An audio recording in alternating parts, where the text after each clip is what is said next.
As we continue our efforts together, all of us, you, me, I would implore you to seek your own information, your own knowledge. Um, I appreciate people looking to me as one of the primary information purveyors, if you will. But in reality, this is a conversation that you should not be so quick to give someone else the ability to create a narrative for you. It's too important. That's sacred. And so, as we continue to take this journey together, you and myself and everyone else, um, listen to other individuals, read whatever you can read, and know that at the end of the day, you are responsible for disclosure, not me.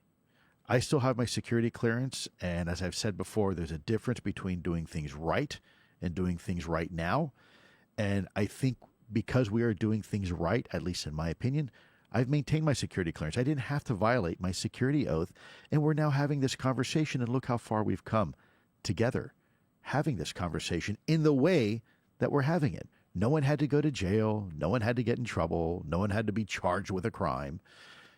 And here we are. So as we collectively have this conversation, talk to your friends, talk to your neighbors, talk to your family, talk to your priest or your rabbi or your imam or whoever it is you seek spiritual guidance, because ultimately this conversation is much bigger than a national security conversation. This is a conversation that I've said before affects all of us equally and yet differently. It affects us philosophically, it affects us psychologically, sociologically, and even theologically. And so by that means, don't be so quick to allow somebody else to give you a narrative. You create your own narrative. My job is just to present the data and the facts.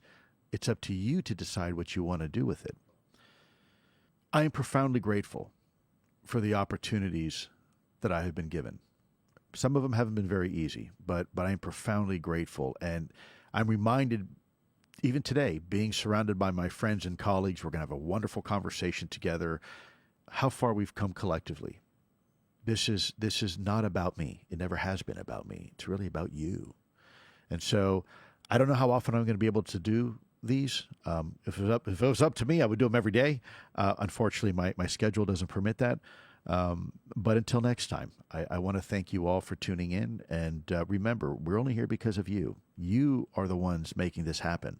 This has become a movement. I had a conversation just a few moments ago with some friends of mine here in London about how far we've come so quickly. And the reason for that is because of you.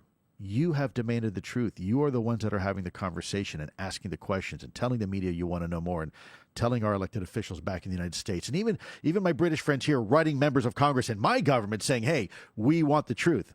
I mean, think about that, right? Think about you have a UK citizen writing a letter to a congressional representative in the United States saying, hey, bud, I may not be your constituent, but we want the truth.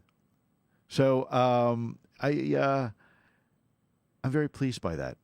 I'm very pleased by that. And in conclusion, until next time, hopefully we'll have even more information to share with you. I suspect 2025 is going to be a really big year. Don't ask me why I think that, but if I was a betting man, I think we're going to have a lot of more of these conversations. So to all of you out there, thank you very much, sincerely from the bottom of my heart. And until next time, arrivederci.